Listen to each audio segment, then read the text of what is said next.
I'm going to get you unstuck. If you feel like you're working your ass off, you're getting no motion, you're making no progress, you feel like you're running in place, this one is for you. Over the last 12 years of stunt riding, the best lesson that I learned, and something that I apply to my every single day life in my business, with my family, and all my future endeavors, is that hard work, against popular belief, is not the key ingredient to getting what you want out of this life. It's conviction. Now listen, conviction is defined as a fixed or firm belief. Now let me give you some context. From the moment I threw my leg over this bike and decided to be a stunt rider, I was sold. Nobody had to tell me to show up. Nobody had to tell me to work hard. Nobody had to tell me to spend all my money on the bike. I was all in. But what I noticed in measuring myself against the local riders is that I was riding more than everybody else, and I wasn't making as much progress as everybody else. And I don't know at the time if, things just weren't clicking in my head, but I had a realization in 2016 when I went on my very first out-of-town stunt ride. You guys all know the story. These are the pictures that I post from the crash, and this is when I got in the accident. We went down there, we unloaded. Within the first 10 minutes of being there, we were literally being chased by cops. I ran a red light, smashed into a car, and was taken to jail. And, that's a story for another day. But I realized in the 6 months or so of recovery and really just having to sit with myself and wondering, like, what is my next step, right? I can't ride. I can literally barely walk. When I come back, what's it going to be? There was no question in my mind whether I was going to come back or not. And this is kind of where I'm starting to develop this idea that conviction is more important than any other attribute that you can develop for success. And I am 100% an example of this, because when I was laying in the hospital bed, okay, literally just smashed into a car, I get into the hospital. One, I can't feel my left leg, okay, so I'm not sure what's going on with it. I automatically, just to check it off because I don't want to think about it, I just assume that I'm not going to be able to move my left leg ever again. I just assume, because I don't want to deal with it. I want to think about the bike. And this is where the conviction starts, right? Because at this point, I'm literally not even able to ride, and all I can think about is getting back on the bike.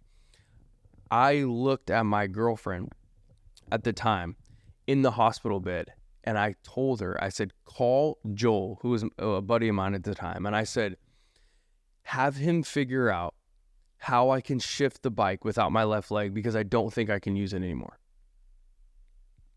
Okay, so this is where I'm building the case for you guys to understand that if you feel unqualified, if you're not making progress, you're not where you want to be, and people are just telling you to work harder, this might be what you're missing, is this conviction. Because in that moment, there's nothing that I could do to work hard to get back on the bike. I had built a strong conviction about me riding that nothing was going to take me off the bike. And this isn't even as deep as it gets, okay? So this is kind of where it starts.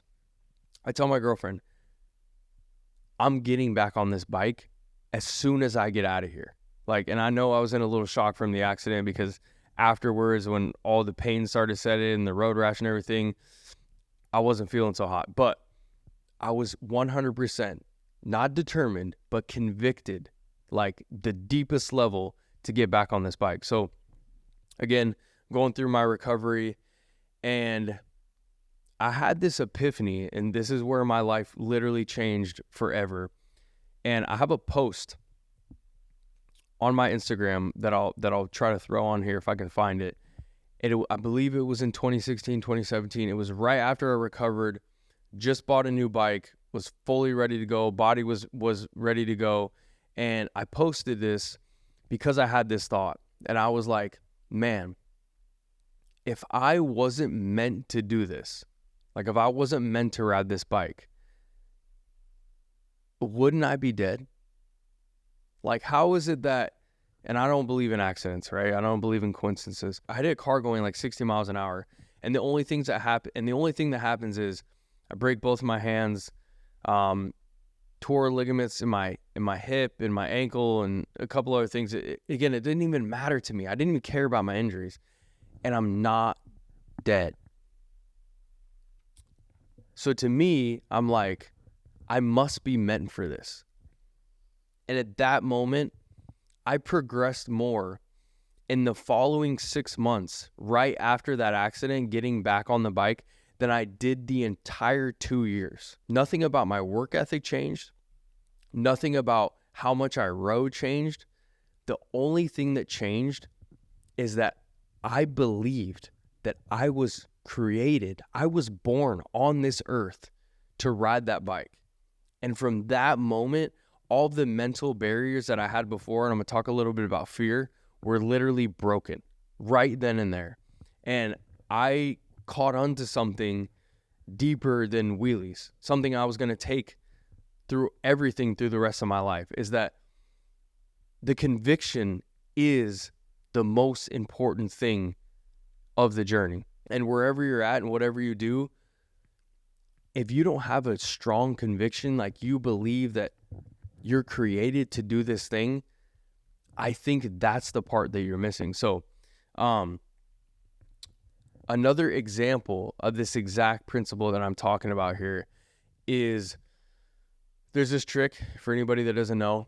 It's called high chair, jump to high chair, where you rock the bike back, where you jump through the handlebars with both legs, okay?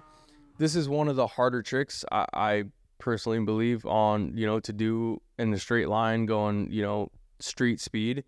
And it was a trick that I battled for the longest time.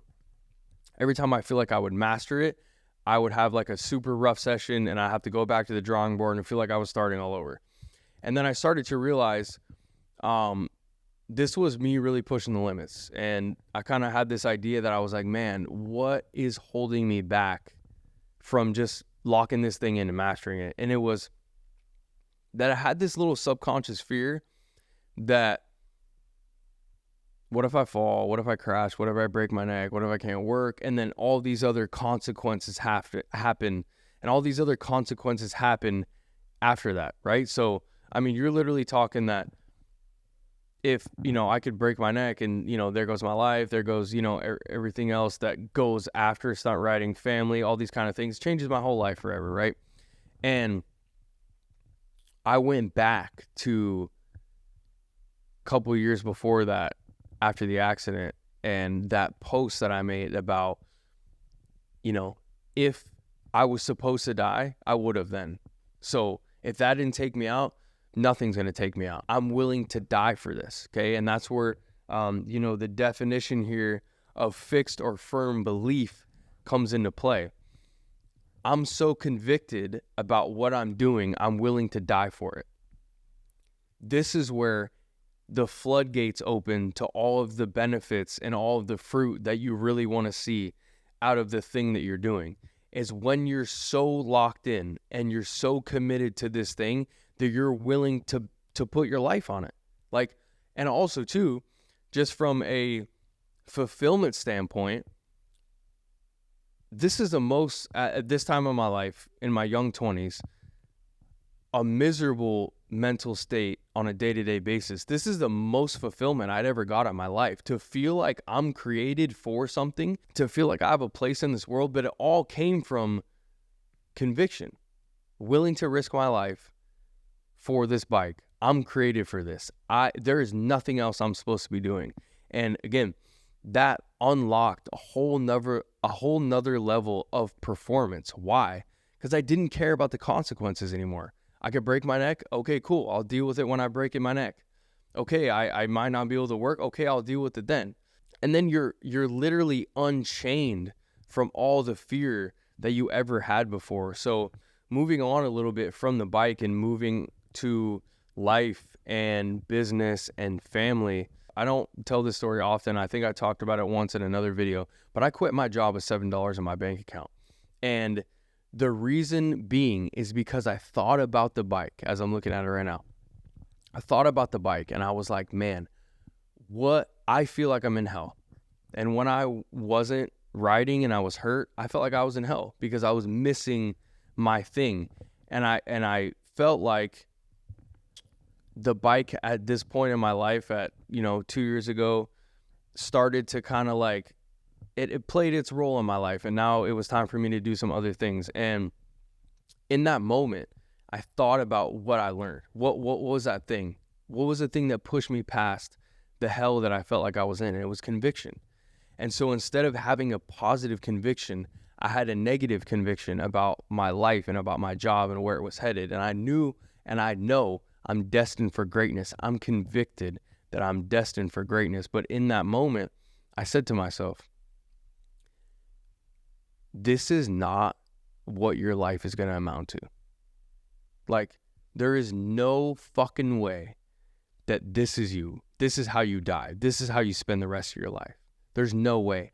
And that, I didn't even know what I was going to do, to be honest. I didn't have anything lined up. But it was in that conviction, that even that negative conviction, I was just like, fuck it. Let's do it. I'm done. Somehow everything just like perfectly lined up. I got in a fight with my employer. I went a month without no income. And then the next month, I hit the biggest lick I've ever had. And I got a videography contract, and the rest is history. And I've been an entrepreneur ever since for the last 2 years.